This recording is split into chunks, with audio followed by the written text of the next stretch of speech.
The current situation between Iran and the United States is serious.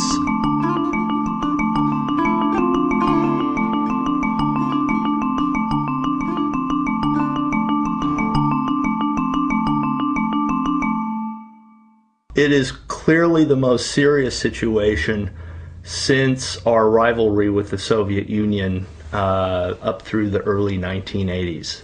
It is serious because we are threatening them with first use of nuclear weapons. The plan for Iran is targeted military strikes from the air, targeting nuclear facilities to create instability in Iran that would lead to an internal takeover. So it wouldn't need more troops. It's basically what it needs is the will to move forward on it.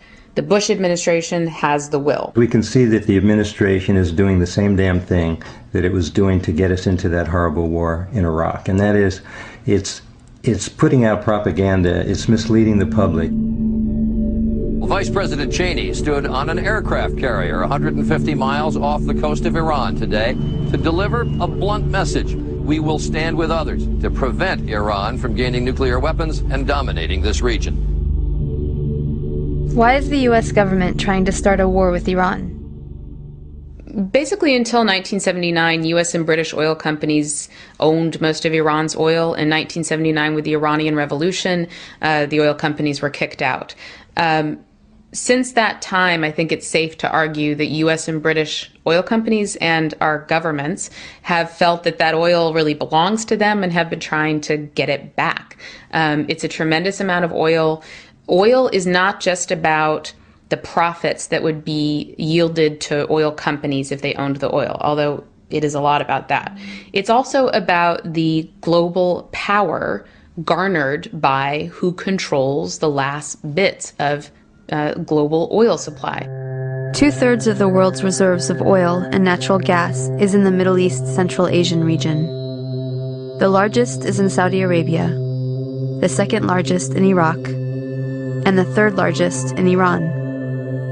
Control of this region has been policy since the U.S. emerged a new world power after World War II. In order to dominate the world, we must control the world's oil, and we must not tolerate countries that show how independence and defiance of the U.S. is possible. Plain and simple, the U.S. agenda is world domination. Please, Chick, that hurts. Don't do it anymore. Are you gonna be on my side if I let you up? Sure, Chick, sure. I'm on your side. Just set me up. I'll do anything you say.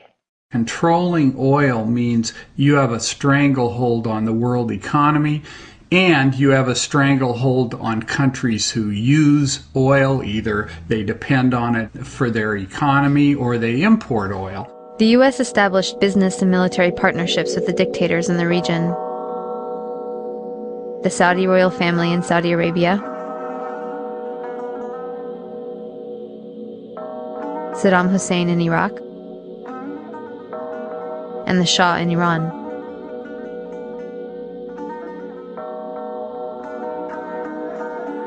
The countries and their oil were under control, but with Iran and Iraq, control was lost. Something had to be done. After September 11th, 2001, the United States, the Bush regime in particular, launched a campaign, a sort of an unbounded, unending war for greater empire under the rubric of a war on terror. The architects of that envisioned creating an unchallenged and unchallengeable U.S. empire.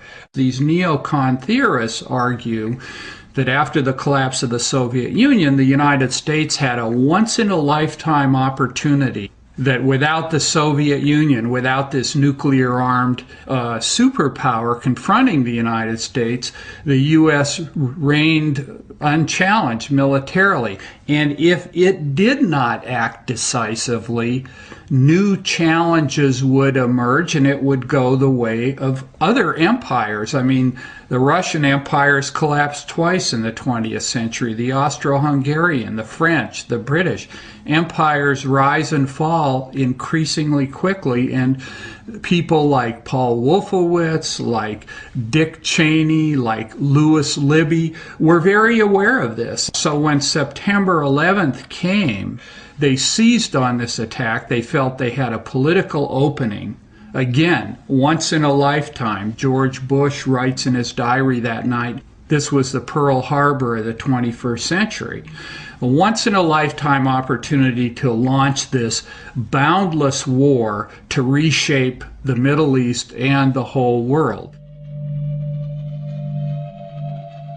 The U.S. invaded Iraq and removed a brutal dictator from power, a dictator that we supported through his worst crimes. Saddam Hussein was our ally until he stepped out of line and invaded Kuwait without our permission, turning him into an instant enemy. To regain control, we invaded Iraq. Attacking Iraq was a war crime. There are only 2 instances in which war is legal. UN authorization, which the United States didn't have, or an imminent threat. Neither one applied. This was actually under the Nuremberg standards a war crime, the supreme crime of aggressive war. That's what this is. And of course, one of the ways I think the discourse in this country is so corrupted is everyone talks about this war as a mistake. No, it was not a mistake. It was a crime. This was a war carried out for very specific and conscious political and economic objectives. It wasn't an error. It was a crime. And the same situation applies with regard to Iran. An attack on Iran, whatever the level of development of their nuclear program is or isn't, would be a war crime. The U.S. government is guilty of theft and mass murder. Hundreds of thousands of innocent people have been killed, millions displaced, and 100,000 fleeing Iraq every day in one of the most severe refugee crises on the planet. And a key benchmark for withdrawal is a passage of a law putting ownership of the country's oil into the hands of a few multinational energy corporations. The only actors at this point that are likely to win the war in Iraq are U.S. oil corporations and oil industry folks. That's because the Bush administration has spent 4 years trying to change Iraq's oil industry from a nationalized model that before the war was essentially closed to U.S. oil corporations to a privatized model where essentially almost the entire Iraqi oil sector would be open to private foreign corporate ownership. The Bush administration has been trying to do that through passage of a new oil law in Iraq so that an Iraqi government would pass the law would then be legal, and the Iraqi government would then sign contracts with U.S. oil companies, making it all on the up and up.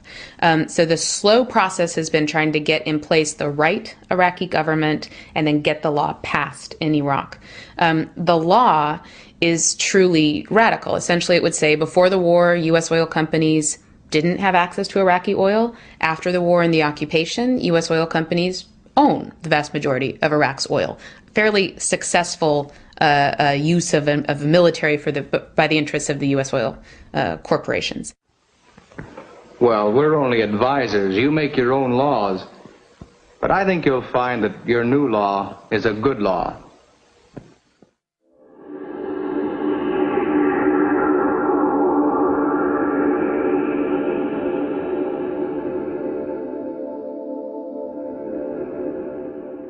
Gaining control of this Middle East, Central Asian region, knocking down any obstacles, whether they be in the form of anti-U.S. movements or states such as Iraq, Iran, Syria that weren't firmly under U.S. control. Once having done this and gained control of this region, Bush, Cheney, and company felt this would put the United States in a position, it would be a key element of preventing the rise of any challenger to U.S. power globally or regionally. And of course, the two main countries they've been worried about are Russia and China. Now, this is something that these people conceive of as essential to the functioning of U.S. capitalism and to the continuation of the United States' role as the world's leading superpower. This isn't a frivolous or capricious exercise in their view. Now, of course, within the ruling class, there are plenty of people who argue they mishandled it and so on and so forth. But the core view. Now, one of the great ironies here is that the United States went into Iraq, as we all know, on the basis of very naked and blatant lies. There was no intelligence failure. They knew full well Saddam Hussein was not a grave and gathering threat and that he had been largely disarmed. But they felt that Iraq would be a good first step after Afghanistan to establish themselves in the region, and from there take on Iran, take on Syria, forcibly crush the Palestinian struggle, strengthen Israel as a regional gendarme, and so on. But the irony is that Iraq has boomeranged. Iraq has actually weakened U.S. power in the region, strengthened Iran's power, and in that way actually added to the necessity they feel to take Iran down. Now the U.S. government is building the case for another unjust war, this time with Iran. The goal once again is regime change, to reclaim Iran as a client state favorable to U.S. military and corporate interests, including non-opposition to the Israeli government. Like Iraq, we are hearing more stories about Iran supporting terrorism and more warnings not to wait for the smoking gun to be a mushroom cloud. There are some similarities and some differences, and once again the news media is failing to give us the information we need, preferring instead to act as a megaphone for our government.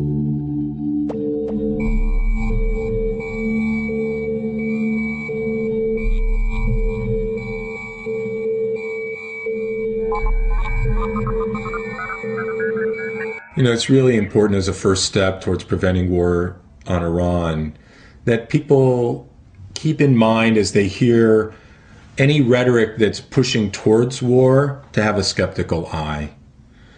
That the history of buildups to war, not just in Iraq or Iran, is rhetoric that is built on lies, the classic Vietnam Gulf of Tonkin, and just to not buy into it and be prepared for the big lie and be prepared not to believe it.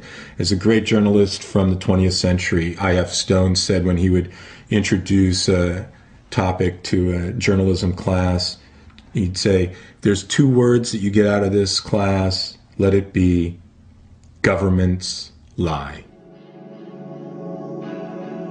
Our country is presented as defending itself against a ruthless enemy, and to do this, we must hide any history that shows what we did to start the fight and how we escalated it until we could appear justified striking back with a crushing blow. Iran is a perfect example, and a war on Iran would amount to terrorism.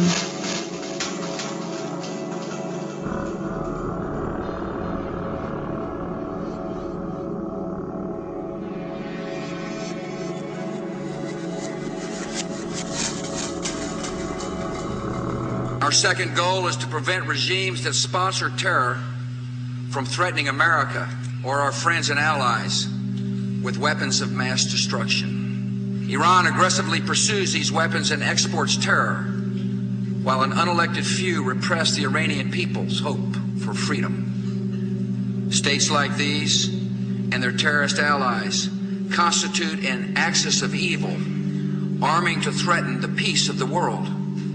Iran is being positioned as the next front in the global war on terror. Despite the PR campaign to... We are threatening them with first use of nuclear weapons. The plan for Iran is targeted military strikes from the air, targeting nuclear facilities to create instability in Iran that would lead to an internal takeover. So it wouldn't need more troops. It's basically what it needs is the will to move forward on it. The Bush administration has the will. We can see that the administration is doing the same damn thing that it was doing to get us into that horrible war in Iraq. And that is, it's put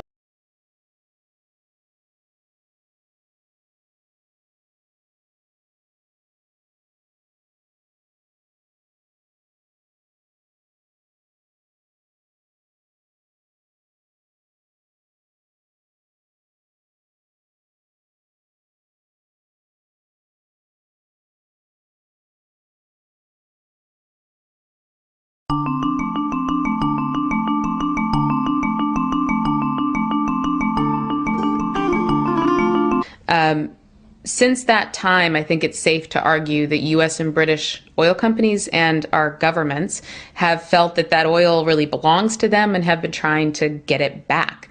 It's a tremendous amount of oil.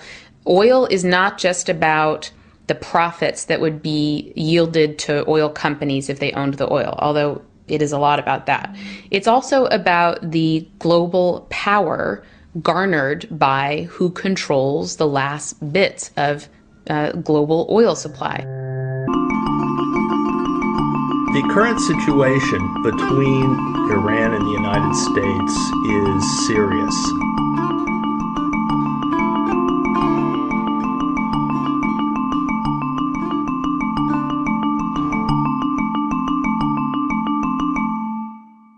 It is clearly the most serious situation since our rivalry with the Soviet Union up through the early 1980s.